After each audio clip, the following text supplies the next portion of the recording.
दोस्तों, श्रोता बंधुओं, फेसबुक, यूट्यूब और इंस्टाग्राम के मित्रों, आप सभी को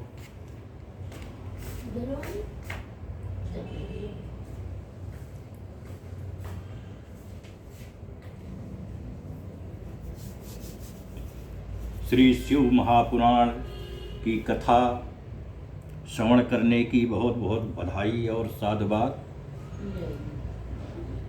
आप लोग बड़े प्रेम से बाबा भोलेनाथ की कथा का रसपान कर रहे हैं, लाइक कर रहे हैं, कमेंट कर रहे हैं, सब्सक्राइब कर रहे हैं। उसके लिए हम आपका तहे दिल से आभार व्यक्त करते हैं। दोस्तों, बड़ी दिव्य कथा है ये।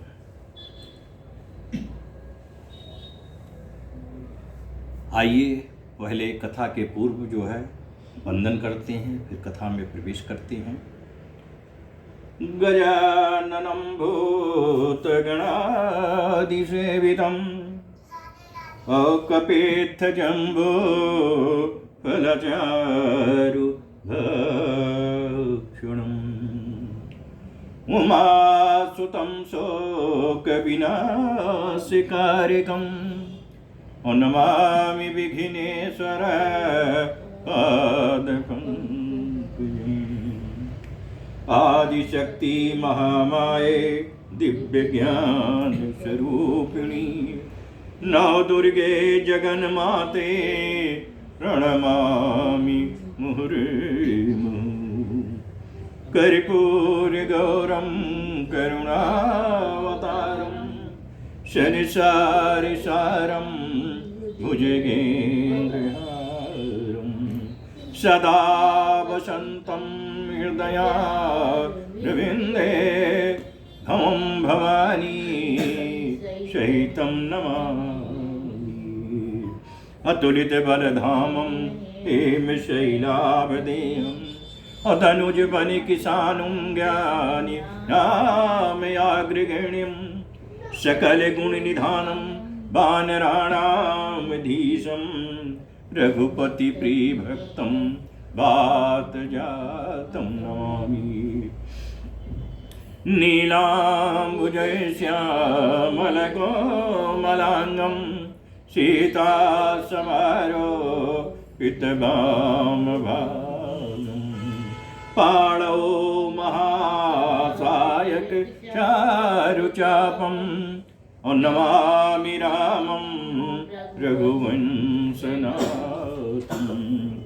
गुरुर्ब्रह्मा गुरुर्विष्णु गुरुर्देवो महेश्वरा गुरुर्साक्षात् परब्रह्म तस्मै श्री गुरवे नमः।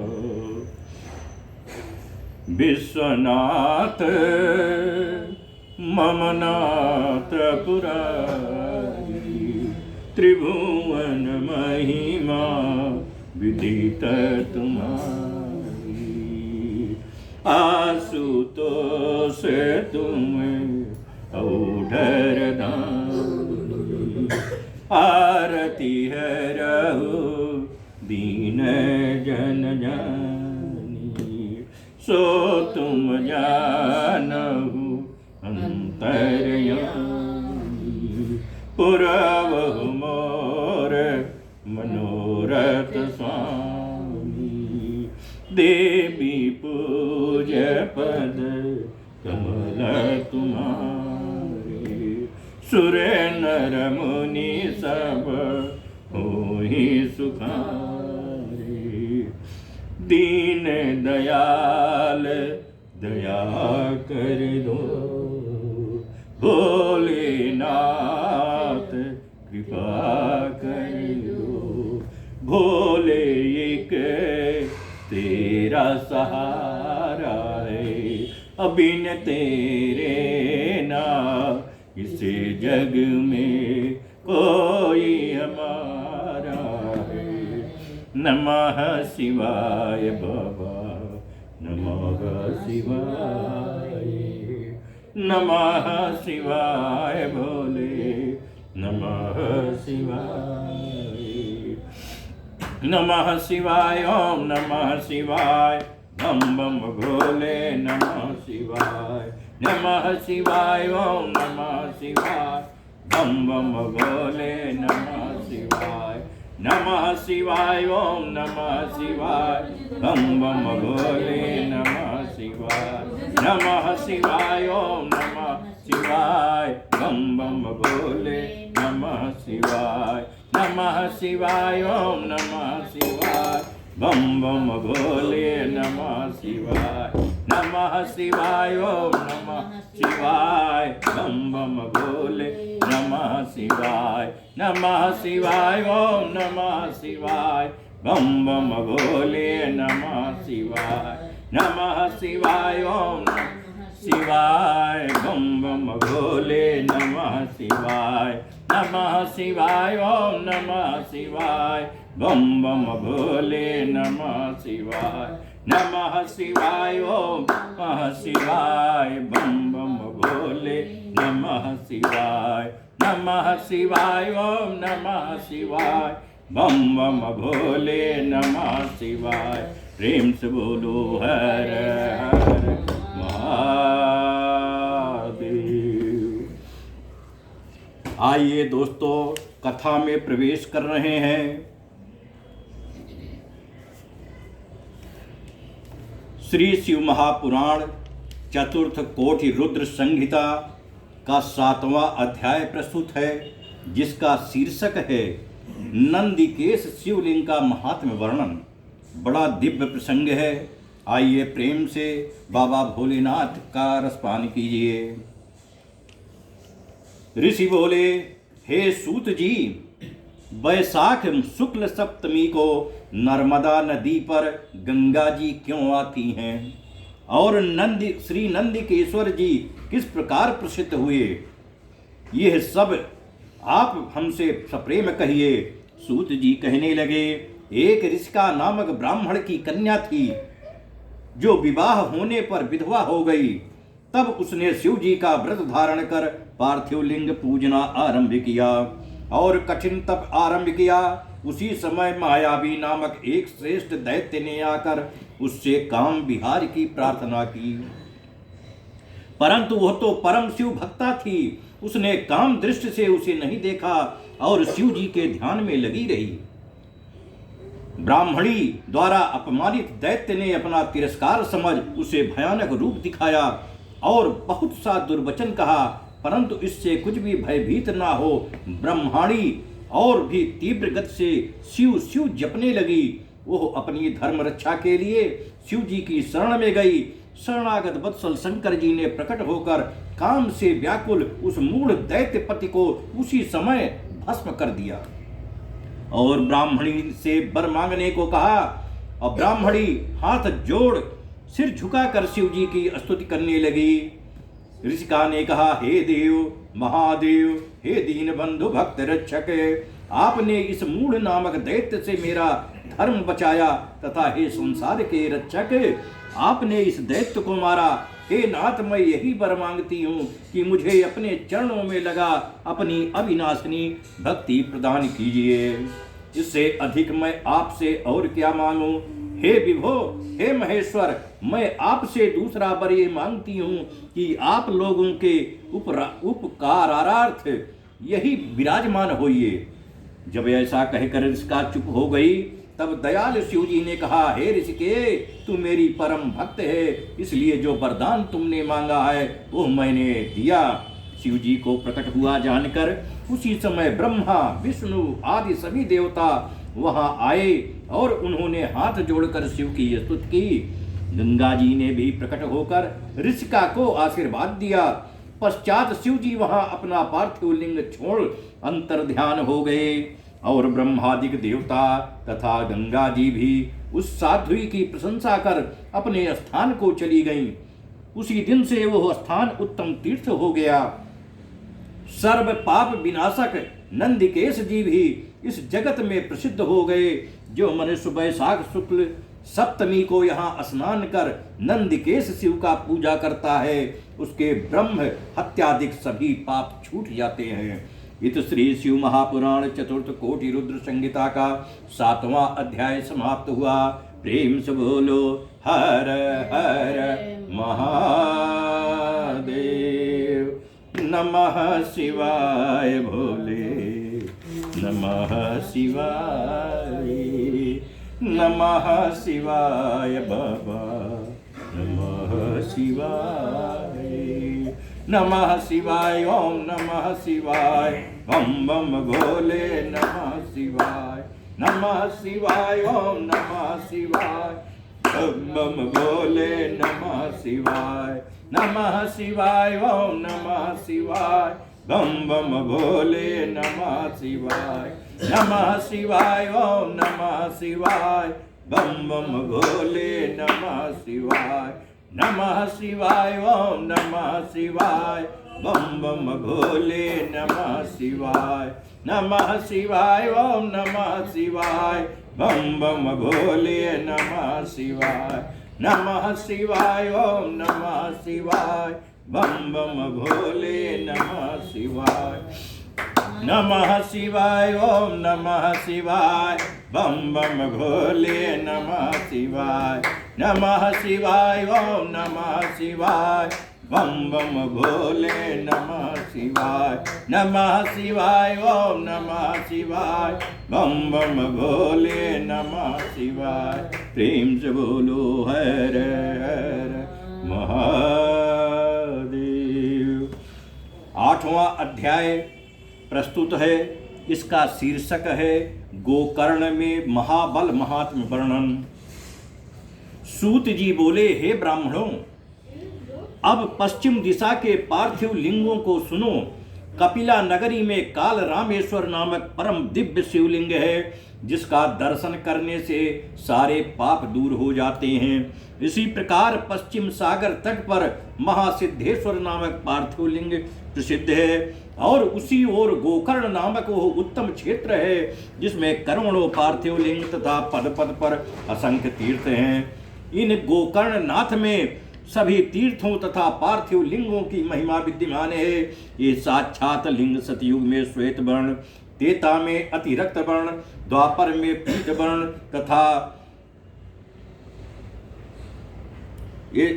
तथा कलियुग में श्याम वर्ण हो गया। जो इस महापराक्रमी शिवलिंग को पूजता है, वो बड़े से बड़े पापों को नाश कर साक्षात शिव जी को प्राप्त करता है।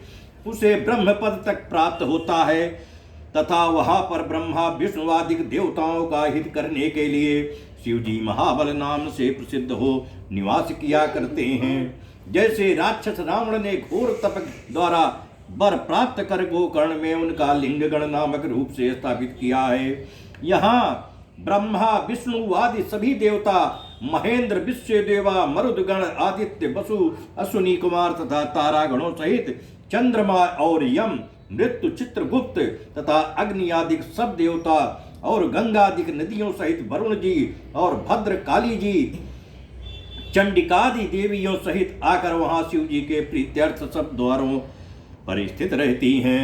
सभी उन महाबल नाम वाले शिव जी को प्रणाम करते हैं तथा अभिलषित मनोरथों को पाकर वहां सुखपूर्वक रमण करते हैं। इसी कारण गोकर्ण नाथ में शिवलिंग को मोक्ष का द्वार कहा गया है। वहां इन्हीं महाबल नामक शिव की पूजा और स्तुति होती है। जो माघ कृष्ण चतुर्दशी को इन महाबल शिव जी की पूजा करता है, वो यदि पापी भी हो तो उसे मुक्ति प्राप्त होती है। इस चतुर्दशी तिथि पर शिव जी का महोत्सव देखने की इच्छा से वहाँ चारों वर्णों के मनुष्य जाते हैं, और यही कारण है कि शिव जी के इस पार्थिव लिंग को पूज कर एक चांडाली शिवलोक को प्राप्त हुई। इत श्री शिव महापुराण चतुर्थ कोटि रुद्र संहिता का 8वां अध्याय समाप्त हुआ। प्रेम से बोलो हर हर महादेव। नमः शिवाय बाबा, नमः शिवाय, नमः शिवाय भोले, नमः शिवाय, नमः शिवाय ओम नमः शिवाय बम बम भोले नमः शिवाय नमः शिवाय ओम नमः शिवाय बम बम भोले नमः शिवाय नमः शिवाय ओम नमः शिवाय बम बम भोले नमः शिवाय नमः शिवाय ओम नमः शिवाय बम बम भोले नमः शिवाय नमः शिवाय ओम नमः शिवाय बम बम भोले नमः शिवाय नमः शिवाय ओम नमः शिवाय बम बम भोले नमः शिवाय नमः शिवाय ओम नमः शिवाय बम बम भोले नमः शिवाय नमः शिवाय ओम नमः शिवाय बम बम भोले नमः शिवाय। प्रेम से बोलो हर हर महादेव। 9वां अध्याय प्रस्तुत है, जिसका शीर्षक है चांडाली सदगति वर्णन। ऋषि बोले, हे महाभाग सूत जी, हे प्रभो आप धन्य हैं। वो चांडाली कौन थी, अब आप उसकी कथा सुनाइए। सूत जी बोले, हे तुझे, वो चांडाली पहले जन्म में सौमनी नामक एक परम सुंदरी ब्राह्मण कन्या थी। जब वो युवा हुई तो उसके पिता ने उसके ही योग्य एक युवक ब्राह्मण से उसका विवाह कर दिया, जिसके साथ वो कुछ समय तक रमण करती रही। पश्चात उसका वो युवक पति रोग से पीड़ित हो काल के योग से मृत्यु को प्राप्त हुआ, जिससे सौमिनी बड़ी दुखित हुई और शोक करती हुई उदास भाव से गृह में रह अपना वैधव्य जीवन व्यतीत करने लगी। परंतु कुछ अधिक दिन व्यतीत हुए कि वह काम से पीड़ित हो व्यभिचारिणी हो गई। उसके कुल कलंकी यौन कुत्सित कर्मों को जान उसके कुटुंबी परस्पर सम्मति करके बाल पकड़कर दूर ले जाकर छोड़ आए। वो स्वेच्छया वन में विचरने लगी। तब वनवासिनी समय में एक शूद्र उसे अपनी स्त्री बना अपने घर ले आया। अब वह मांस खाने और मदिरा पीने लगी और मैथुन में बड़ी तत्पर हुई। निदान उसने उस शूद्र से एक कन्या उत्पन्न की। एक दिन जब उसका जार पति शूद्र कहीं बाहर चला गया था तो उसने पर्याप्त मद्यपान कर मांस खाने की इच्छा की, परंतु मांस नहीं था। इससे तलवार ले वो अपने बगल के गाय भैंसों के गोश्त में चली गई। वहां उसने मद्य के नशे में एक डकारते हुए गाय के बछड़े को मार दिया और उसे लेकर घर आई। घर आते ही उसका कोई पूर्व संचित कर्म जाग पड़ा। वो उस दुष्कर्म से भयभीत हो शिव शिव कहने लगी।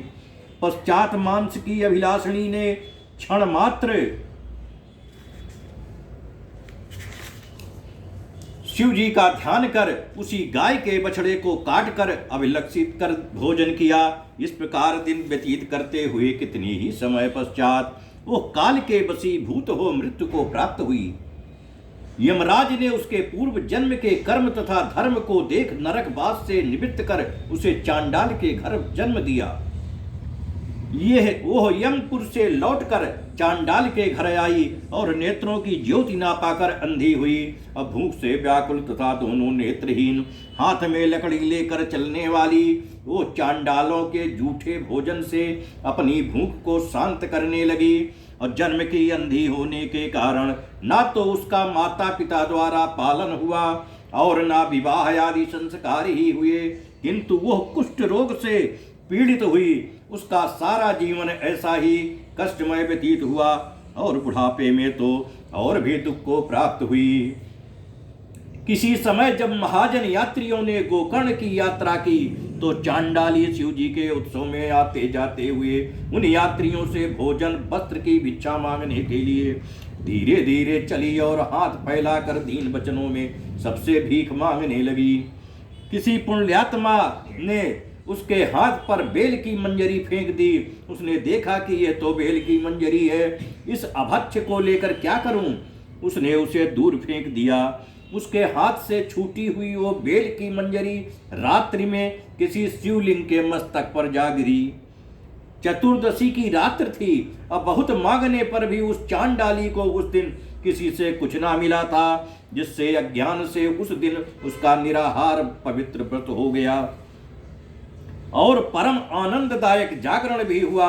प्रातः काल वह बड़े शोक से व्याकुल और दुखी हुई और धीरे धीरे अपने घर लौटी, परंतु बहुत दिनों से दुखनी होते हुए तथा उस दिन के उपवास से थकी मांदी मार्ग लांघ कर ज्यों ही अपने घर के समीप पहुंची कि मूर्छित होकर गिर पड़ी और मृत्यु को प्राप्त हुई। फिर तो शिव जी की कृपा से शीघ्र ही शिवगणों ने सुंदर विमान पर चढ़ाकर उसको शिव के परम पद को प्राप्त कराया। उस व्यभिचारिणी चांडालिनी ने जिसने पहले अज्ञान से शिव का नाम उच्चारण किया था, उसी पुण्य से वह फिर दूसरे जन्म में महाबल शिव के दिव्य स्थान को प्राप्त हुई। वहां उसने जागरण कर बिल्व पत्र से शिवोपासना कर पूजन किया। फलता वो महाबल शिव जी की कृपा से आज तक उत्तम भोगों को भोगती है। इस प्रकार शिव जी का महाबल नामक शिवलिंग तत्काल ही सब पापों को हरता तथा आनंददायक है। इसके अतिरिक्त उनका और भी अद्भुत महात्म्य है, जिसे मैं आगे कहता हूँ, ध्यान देकर सुनिए।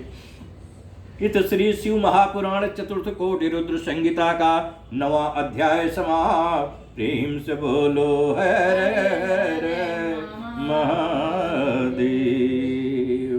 नमः शिवाय बाबा, नमः शिवाय, नमः शिवाय भोले, नमः शिवाय, नमः शिवाय, ओम नमः शिवाय, बम बम भोले, नमः शिवाय, नमः शिवाय, ओम नमः शिवाय, बम बम भोले, नमः शिवाय, नमः शिवाय, ओम नमः शिवाय, बम बम भोले, नमः शिवाय, नमः शिवाय, ओम नमः शिवाय, बम बम भोले, नमः शिवाय, नमः शिवाय, ओम नमः शिवाय, बम बम भोले, नमः शिवाय, नमः शिवाय, ओम नमः शिवाय, बम बम भोले, नमः शिवाय, नमः शिवाय, ओम नमः शिवाय, बम बम भोले, नमः शिवाय।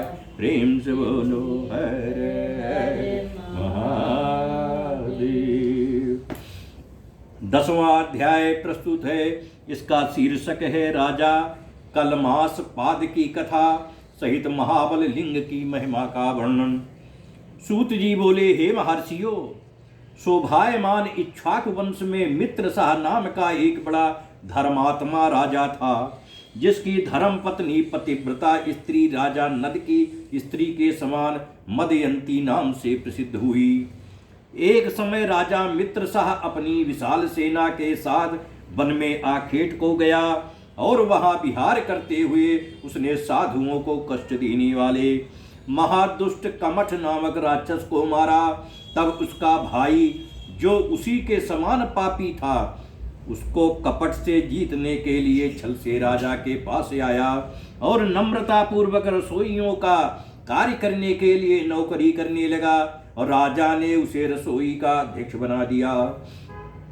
पश्चात राजा उस वन में कुछ समय तक भ्रमण कर शिकार खेल वन से लौट अपने घर आया। एक दिन राजा ने अपने पिता की मृत्यु का श्राद्ध कर अपने गुरु वशिष्ठ जी को भोजन के लिए निमंत्रण देकर घर बुलाया।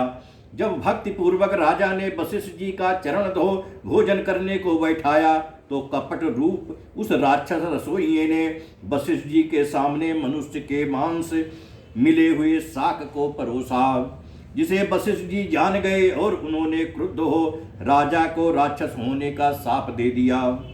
पश्चात यह सब कौतुक राक्षस का जानकर वशिष्ठ जी ने विचार कर शाप को 12 वर्ष के लिए कर दिया, परंतु इस पर भी कुपित राजा ने अंजलि में जल लेकर गुरु जी को शाप देना चाहा। तब उसकी धर्मवती पतिव्रता स्त्री मदयंती ने राजा के चरणों में पड़कर उस शाप को निवारण कराया। राजा ने उस जल को अपने चरण पर छोड़ दिया, जिसके कारण पैर काले पड़ गए। हे मुनीश्वरों, उसी दिन से उस राजा का नाम कलमासपाद हो गया। फिर गुरु के शापवश राजा मित्रसह वन में हत्यारा घोर राक्षस हुआ और मनुष्यों तथा अनेक जीवों को खाने लगा। एक दिन उसने एक तपस्वी मुनि और उसके पुत्र को पकड़ा तो मुनि की स्त्री भयभीत हो उस राक्षस से गिड़गिड़ाकर मधुर वचनों में पति और पुत्र को छोड़ देने के लिए प्रार्थना करने लगी। परंतु उस दुष्ट राक्षस ने उसकी एक भी ना सुनी और उस ब्राह्मण तथा पुत्र का सिर फाड़ कर खा गया। वो साध्वी दीन और अत्यंत दुखी हो विलाप कर अपने पति की अस्थियां एकत्र कर उत्तम चिता बना पति की अनुगामिनी हो अग्नि में प्रवेश कर गई और राक्षस को यह शाप दे दिया कि आज से लेकर तू जब भी स्त्रियों के साथ संगम करेगा तभी तेरी मृत्यु हो जाएगी। पश्चात जब 12 वर्ष का समय व्यतीत हो गया तो वह राक्षस साप से मुक्त हो राजा का शरीर धारण कर अपने घर गया और जब मदयंती से संगम करने गया तो उस पतिव्रता ने ब्राह्मणी के शाप को जानकर उसे अपने साथ रति कर्म से वर्जित किया। इससे राज्य कर्म से उसे उदासीनता हो गई और वह सब कुछ त्याग वन में चला गया। परंतु वहां भी उसे शांति न आई और ब्रह्म हत्या ने उसका पीछा किया। राजा ब्रह्म हत्या से छूटने के लिए अनेकों तप जप स्नान और व्रत करने लगा, परंतु इस पर भी ब्रह्म हत्या ने उसका पीछा नहीं छोड़ा। तब वह मिथिलापुर को चला गया, वह जहाँ वन में गौतम ऋषि रहते थे। राजा ने गौतम मुनि के पास जाकर उन्हें दंडवत किया और कुछ शांति पाई। ऋषि ने जो राजा का समाचार पूछा तो गरम गरम श्वास लेता हुआ बोला, हे महाराज, कुछ ना पूछिए, ये कठिन ब्रह्म हत्या पद पद पर मुझे कष्ट दे रही है और सहस्त्रों प्रायश्चित करने पर भी मेरा पीछा नहीं छोड़ती है। परंतु आज आपका दर्शन होते ही मुझे बहुत कुछ शांति प्राप्त हो रही है। अब अपने चरण कमलों की शरण में आए हुए मुझे इस महापाप से मुक्त होने का कुछ ऐसा उपाय कर दीजिए जिससे कि मैं सुखी हो जाऊं। राजा द्वारा प्रार्थित गौतम मुनि ने कहा, हे साधो, हे राजेंद्र, इसके लिए एकमात्र उपाय यही है कि तुम शिव जी की शरण में जाओ, क्योंकि जो शिव जी की शरण में रहता है उसे महान से भी महान पापों का भी कभी कोई भय नहीं रहता है। हे राजन, तुम गोकर्ण नामक शिव जी के स्थान में जाओ, वहां जाने से बड़े पापों की स्थिति नहीं रहती, क्योंकि वहां महाबल नामक शिव जी स्वयं स्थित हैं। उनकी सम्यक पूजा से कैसा भी पापी हो शिवपद को प्राप्त होता है। सब तीर्थों में स्नान करते हुए तुम भी उन्हीं गोकर्ण नाम वाले शिव जी के स्थान में जाकर महाबल लिंग को पूज कर सफलता प्राप्त करो। इससे तुम्हारे सभी पाप छूट जाएंगे और तुम शिवलोक को प्राप्त होगे। इस प्रकार महात्मा गौतम की आज्ञा से वह राजा गोकर्ण को गया और वहां तीर्थों में स्नान कर महाबल को पूज संपूर्ण पापों से छूटकर शिव जी के परम पद को प्राप्त हुआ। जो मनुष्य महाबल शिव जी की इस प्रिय कथा को सुनता है वो अपनी 21 पीढ़ियों को शिवलोक की प्राप्ति कराता है। महाबल शिव की यह कथा संपूर्ण पापों को हरण करने वाली है और इसका बड़ा अद्भुत महात्म्य है। इत श्री शिव महापुराण चतुर्थ कोटि रुद्र संहिता का 10वां अध्याय समाप्त। प्रेम से बोलो हर हर महादेव। नमः शिवाय बाबा, नमः शिवाय, नमः शिवाय भोले, नमः शिवाय, नमः शिवाय, ओम नमः शिवाय, बम बम भोले, नमः शिवाय, नमः शिवाय, ओम नमः शिवाय, बम बम भोले, नमः शिवाय, नमः शिवाय, ओम नमः शिवाय, बम बम भोले, नमः शिवाय, नमः शिवाय, ओम नमः शिवाय, बम बम भोले, नमः शिवाय, नमः शिवाय, ओम नमः शिवाय, बम बम भोले, नमः शिवाय, नमः शिवाय, ओम नमः शिवाय, बम बम भोले, नमः शिवाय, नमः शिवाय, ओम नमः शिवाय, बम बम भोले, नमः शिवाय, नमः शिवाय, ओम नमः शिवाय, बम बम भोले, नमः शिवाय, नमः शिवाय, ओम नमः शिवाय, बम बम भोले, नमः शिवाय। प्रेम से बोलो हर हर महादेव। 11वां अध्याय प्रस्तुत है। इसका शीर्षक है चंद्रभाल शिवलिंग की महिमा का वर्णन। ऋषि बोले, हे सूत जी, अब उत्तर दिशा में शिव जी के जितने ज्योतिर्लिंग हैं उन सबके पाप नाशक महात्म का आप वर्णन कीजिए। हे महाभागे, आप धन्य हैं जो शिव जी में आपकी बुद्धि इतनी तत्पर है। सूत जी कहने लगे, हे ब्राह्मणों, अपने महाबल लिंग की सुंदर कथा सुनी। अब उत्तर दिशा के शिवलिंगों के महात्म को सुनिए। गोकर्ण तीर्थ में जहाँ एक अत्यंत पवित्र वन है, वहाँ चंद्रभाल नामक श्रेष्ठ शिव जी का ज्योतिर्लिंग है, जिसे अपनी सुंदर भक्ति द्वारा रावण ने स्थापित किया था और जो संपूर्ण सिद्धियों को देने वाला है। हे मुनीश्वरों, संसार के कल्याण के लिए चंद्रभाल शंकर जी वहाँ सर्वदा विद्यमान रहते हैं। जो गोकर्ण में स्नान करके इन चंद्रभाल शिव जी का पूजन करता है वो निश्चय ही शिवलोक को प्राप्त होता है, इसमें कोई संदेह नहीं है। ये चंद्रभाल शिव जी बड़े ही दयालु और अद्भुत महिमा वाले हैं। इनकी महिमा तो बड़ी विशाल है, जो मेरे वर्णन की सामर्थ्य से बाहर है। तथापि अपनी अल्प बुद्धि से इतना कहा है। फिर मिश्रर्ष तीर्थ पर दाधी नामक शिवलिंग है, जिसे दधीच मुनि ने बड़े प्रेम से स्थापित किया है। वहां जाकर सभी स्नान करके दाधी केश्वर शिवलिंग की पूजा करनी चाहिए और शिव जी की प्रसन्नता के लिए यहाँ दधीच ऋषि की मूर्ति पूजने ही योग्य है। ऐसा करने से मनुष्य कृतकृत्य हो इस लोक में सुख भोग कर परलोक में सद्गति को प्राप्त करता है। यूं तो नैमिषारण्य में सभी ऋषियों द्वारा सुखदायक ऐसे अनेकों ज्योतिर्लिंग स्थापित हैं, जिनके दर्शन तथा पूजन से इस लोक तथा परलोक से भुक्ति तथा मुक्ति प्राप्त होती है। हत्या अपहरण पर करोड़ों हत्याओं को दूर करने वाले शिवलिंग स्थापित हैं और देवप्रयाग में ललितेश्वर और नेपाल नामक प्रसिद्ध पुरी में सर्व कामदायक पशुपतीश नामक ज्योतिर्लिंग है, जो अपने शिरोभाग से वहां स्थित है, जिसकी कथा केदारेश्वर के इतिहास में कहूंगा। इसके पास ही मुक्तिनाथ नामक शिवलिंग प्रसिद्ध है, जिसके दर्शन तथा पूजन से भुक्ति मुक्ति प्राप्त होती है। हे मुनीश्वरों, इस प्रकार मैंने चारों दिशाओं के उत्तम लिंगों का वर्णन आपसे किया। अब और क्या सुनना चाहते हो कहिए। इत श्री शिव महापुराण चतुर्थ कोटि रुद्र संहिता का 11वां अध्याय समाप्त हुआ।